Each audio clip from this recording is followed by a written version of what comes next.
श्री राम जय जय राम। श्री राम जय जय राम। सच्चिदानंद भगवान की।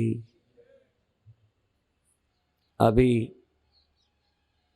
सुषुप्ति के उदाहरण से अपनी चिन्मात्रता का अनुभव करने की विधि।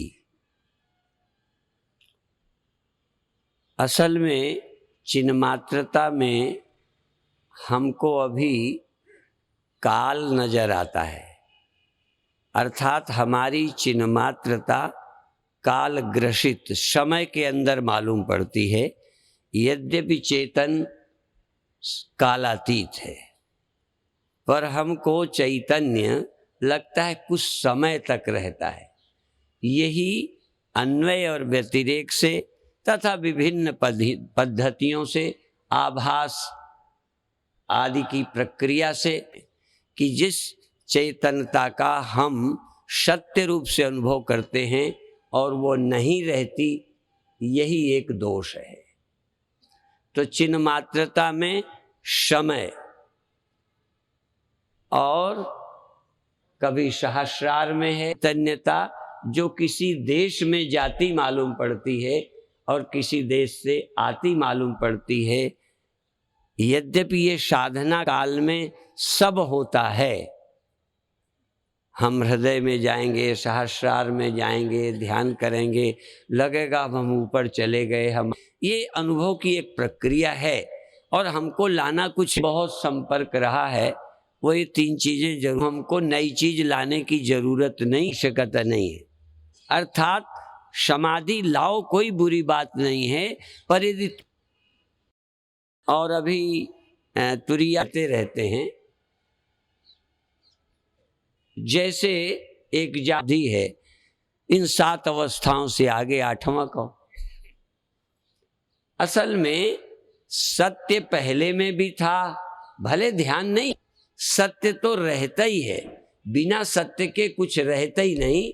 विचार में थोड़ा सा भिन्नता। ध्यान आदि में क्या है, अनेक पंथ हैं, अनेक ढंग हैं, नहीं सही, पर लगता तो है। किसी को उजेला दिखता है, कोई दशम द्वारलनी जगती है, कुछ नीचे से ऊपर जाती है और कभी कभी पग के नीचे जाता है, शरीर से पसीना निकलता है, ये भी तो अच्छा ही लगता है। बहुत कुछ अच्छा लगता है, मन के माध्यम से अच्छा लगता रहा है, सुख मालूम पड़ता रहा है, बड़ा सरल है। तो पर हम लोग क्या करते हैं, ध्यान में भी कोई ले लाना चाहते हैं। वो भी साधनों को लाओ, उनके श्री विग्रह का स्मरण करो, अत्यंतिक नहीं। बड़ों के लिए भी संस्पर्श का, ये ही संस्पर्श है।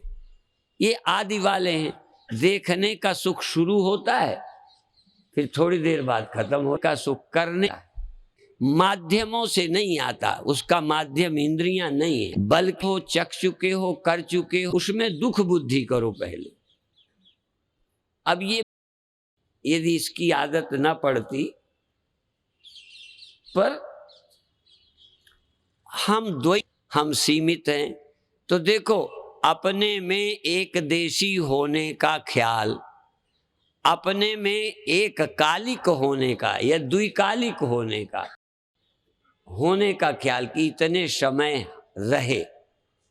एक ही है बात सावधानी की कि इतनी देर रहे। ये बाहर छोड़ो, ये सभा इतनी देर रही चली गई, हम उसकी बात नहीं कहते। आप अपने अंतर देखिए कि कुछ चीज कुछ देर रही और चली गई, और बहुत धैर्यपूर्वक, कश्चित धीरा, सब लोग नहीं, कश्चित धीरा प्रत्यगात्मानमैक्षत आवृत्य चक्षु अमृतत्वमिच्छन्। आवृत्य चक्षु प्रतीक है आंख, अर्थात इंद्रियों से उपरत हो जाओ, इंद्रियों का प्रयोग ना करो। आवृत्य चक्षु, आंख बंद करके, अर्थात इंद्रियों के विषय से उपराम होकर के। आवृत्य चक्षु अमृतत्व इच्छन, अमृत की इच्छा। यदि न मरने वाला सुख, न मरने वाला जीवन, न मरने वाला चैतन्य, सदा रहने वाला अस्तित्व चाहते हो तो आप इंद्रियों से पीछे लौटो। ये तो सब मरने वाले में ही ले जाती है। जिसे देखा जो दिसे सो, आगे तुम बोल दो पंजाबी हो, सकल विनाशी। जो दिखाई पड़ता है, और दिखाई आंखें से नहीं पड़ता, किसी भी तरीके से जो दिखाई पड़ता है वो सब न रहने वाला है। यहां तक साक्षी को तुम्हें जो ध्यान में, ज्ञान में, स्वप्नों में एक्सपीरियंस होते हैं वो भी रहते नहीं। यद यद जन्यम तत्तद अनित्यम। जो जो जन्य है, उपजा है, जो उपजा सो विनाशी है। परो आज की काल, चाहे आज हो चाहे कल या परसों, जो उपजेगा वो नष्ट होता है, अंदर हो चाहे बाहर हो। पर कभी कभी हम भी जब पढ़ते तो अंदर का अर्थ करते थे देह के भीतर और देह के बाहर। पर हमको क्या लगता है, विषय माने बाहर, अविषय माने अंतर। जो भी विषय है वो बाह्य है, दृश्य है, दृष्टा ही अंतर है। और दृष्टा उपाधि के मनादि अंतःकरण के कारण सीमित, और जो चेतन अंतःकरण अवच्छिन्न है वह अंतःकरण के अलावा भी है, पर यही समझ नहीं आता। पर माध्यम अंतःकरण है, यहीं बैठकर हृदय से अर्जुन तिष्ठति। इस अंतःकरण में ही तो विचार की क्षमता है। पेड़ में नहीं है, दीवाल में नहीं है, ब्रह्म है, चेतन है। चेतन तो व्यापक है, लेकिन दीवाल में विचार करने की क्षमता नहीं है। पशु पक्षी में चेतनता भी है, मन भी है, पर फिर भी विचार करने की क्षमता नहीं है। वो क्षमता सिर्फ मनुष्य में है, पर उस विचार क्षमता को जगाने के लिए कोई गुरु मार्गदर्शक चाहिए, सोचने का ढंग बदल दे। मैं सुनाते समय फिर याद आ जाती है अपनी कि बिल्कुल जैसे आप सब है ना, समझ नहीं आता, टिकता नहीं है, ये सब बीमारियां मेरे को रही हैं। हर साधक को उससे गुजरना पड़ता है। समाधि टिकती नहीं, आनंद टिकता नहीं, रोशनी रहती नहीं, सदा जागृति नहीं रहती, फिर निद्रा आती है। तभी मैंने एक शब्द कहा था कि ये प्रैक्टिकल चैतन्य का रखना वृत्ति रूप से संभव नहीं है। असल में जो इनके परिणामों के बाद भी जिसके कारण ये परिणाम ज्ञात होते रहते हैं, वो तुम्हारे अंदर भी होते हैं। वो नई बात नहीं है, वो तुम्हारे और मेरे अंदर एक जैसा, 100% एक जैसा है। सिर्फ गुरु की कृपा से, उपनिषदों की कृपा से उस पर भी दृष्टि आ जाती है जो है और जो होता है। होता पर सबकी नजर है और है सबके भीतर। देखो, होता भी सबके भीतर और है भी। सत्यम ज्ञानम अनंतम ब्रह्म, जो सत्य है, ज्ञान है, अनंत है। ज्ञान का अंत नहीं होता, और हमको ज्ञान का अंत, जरा एक शब्द बोल दूं, क्योंकि वो सही तो नहीं है पर समझाने के लिए। कहते जहां सब ज्ञानों का अंत हो जाता है, सब ज्ञानों का अंत होने वाले ज्ञान जब अंत हो जाता है, या अंत वाले ज्ञानों का अंत समझ लिया जाता है, तो अनंत ज्ञान साक्षी रूप से स्पष्ट हो जाता है। असल में ज्ञानों के अंत से आप घबराते हो, ये ज्ञान को जो टिकाने में लगे हो ना, यही गड़बड़ है। जो ज्ञान नहीं टिकता, न टिकने दो, फिर पूछो ज्ञान नहीं टिका, क्या हुआ था? ज्ञान नहीं रहा था। वो सुसुप्ति के उदाहरण से अभी बताते हैं। मैं जागृत के ही अनुभव के लिए बोलता हूं। जागृत में कोई ज्ञान हुआ और खो गया, शब्द ज्ञान हुआ, खो गया, कोई और ज्ञान हुआ, सुख ज्ञान हुआ, खो गया, सुख ज्ञान खो गया, दुख ज्ञान खो गया, पर ज्ञान तो बना ही रहा। ज्ञान का तो अंत हुआ ही नहीं। यहां तक ज्ञान न रहा। अब ज्ञान न रहना तुम्हारा चश्मदीद, ज्ञान न रहने के तुम गवाही हो या पड़ोसी से सुन के बोलते हो?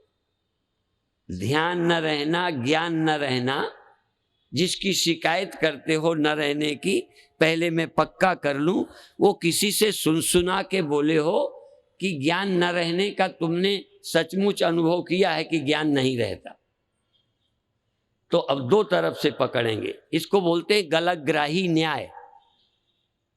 हाँ, वेदांत पे पढ़ाते समय हमारे गुरुदेव भी बोलते थे गलतग्राही न्याय, गला पकड़ लो, बोलने ना दो। ऐसे ही एक उदाहरण और दिया करता हूं। स्वामी जी कहते थे कि आप संसार के सुख भोग भोग कर तृप्त हुए हो, संतुष्ट हुए हो, तो जब कोई नहीं बोलता, कौन बोले? तो फिर अपने आप बोलते थे। यदि तुम कह दोगे कि संतुष्ट हो गए हैं, तो कहेंगे फिर छोड़ो, चलो हमारे साथ। जब संतुष्ट हो गए, अब कोई लेना देना नहीं, तो काम हो ही गया, चलो। और यदि तुम कहोगे संतुष्ट अभी भोगों से नहीं हुए, तो कहेंगे छोड़ो, जब इतने दिन में हुए नहीं, अब काहे वहां लगे हो? तो गलतग्राही न्याय का मतलब दोनों तरफ से बोलने नहीं देना। यदि तुम कहो ज्ञान कांत हो जाता है, ये मैं निजी अनुभव बताता हूं, सुनी सुनाई बात नहीं। क्योंकि हमारे गुरुदेव ये भी कहते थे, कई पढ़ पढ़ा के सुन सुना के जब बोलते हैं ना, तो कहते हैं कुकर सा भूकत फिरे, सुनी सुनाई बात। कुत्ता भी तो बोलने लगता है। एक कुत्ता भौंके ना, सुबह हम घूमने जाते हैं, एक कुत्ता भौंके तो सारे एरिया के भौंकने शुरू हो जाते। उनको नजर नहीं आया, एक को नजर आया होगा, पर उसको सुन के दूसरा की बिरादरी का बोल रहा है तो जरूर कुछ होगा। दूसरा बोला, फिर तीसरा और दूर वाला बोला, और दूर वाला, मीलों दूर तक के कुत्ते एक दूसरे की सुन के बोलते हैं।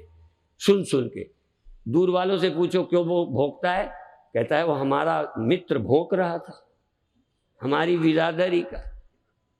तो हम इस तरह बोलते हैं। पर देखो तो यदि ज्ञान का अंत होता है, इसके तुम स्वयं गवाही हो कि नहीं रहता, तो गवाही का ज्ञान नहीं है। क्या ज्ञान के न रहने का गवाही अज्ञान हो सकता है, जड़ हो सकता है? उसका ज्ञान है तो आप अपने को क्यों कहते हो ज्ञान नहीं रहा? कहो झूठे ज्ञान नहीं रहे, ज्ञानाभास नहीं रहे, प्रातीतिक मिथ्या ज्ञान नहीं रहा, यथार्थ ज्ञान का तो अभाव हुआ ही नहीं। आंखें नहीं रही, देखना नहीं रहा, कान नहीं रहे, सुनना नहीं रहा, अब बुद्धि नहीं रही, जगत का जानना नहीं रहा। पर जगत के अज्ञान का ज्ञान अज्ञान हो जाता है, ज्ञान नहीं रहता। इस ज्ञान न रहने का गवाही कौन है? तो यदि अभी सुषुप्ति पे न जाओ, तो जागृत के सभी ज्ञान जो जो होते हैं, इंद्रियजन्य हैं, वृत्तिजन्य हैं, उन ज्ञानों को होने दो और तुम अविचल दीप की तरह प्रयत्न, पहले प्रयत्न, अविचल दीप की तरह सजग रह के बिना हवा के दिए की तरह जागो और वृत्ति ज्ञानों को पैदा होने दो, मरने दो। और उसी में धीरे से सहज, जैसे सहज सुसुखम, आसानी से कैसे होगा कि पता चलेगा कि मैं लगातार हूं, लगातार हूं, लगा। ये पहले जागृत में होगा। फिर जागृत के बाद एक भ्रम और होगा जो सुषुप्ति कहलाती है, क्योंकि कितनी देर आप 1 घंटे साक्षी रहे, साक्षी माने सावधानी से, और फिर कब खो गया साक्षीपना, वो आपकी अनुभूति का साक्षी बोलता हूं, हो गया, फिर ध्यान नहीं रहा साक्षी का। अच्छा, साक्षी रहने का, साक्षी बने रहने का ख्याल चला गया, पर ख्याल चला जाने पर साक्षी कौन था? ये दांव पेच तो यही है सारा। नास्त्य कर्ता कृतेन, ये करने से अकृत जो साधना जन्य है वो सत्य नहीं हो सकता। साधना जन्य कोई अवस्था नित्य नहीं हो सकती। नित्य तो स्थायी, नित्य तो है ही, नित्य तो रहेगा ही। उस नित्य का ज्ञान प्राप्त करना, कौन है वो नित्य? तो वो थर्ड पर्सन, आसमान में रहने वाला, यद्यपि वो सब जगह रहता है, पर वो कहाँ मिलेगा? जिस बुद्धि में भ्रम है उसी बुद्धि का भ्रम निकलना चाहिए। ये ज्ञान नष्ट हो जाता है, आत्मा चली जाती है, ऊपर जाती है, जले जाने दो, चढ़ जाने दो, फिर उतर आने दो।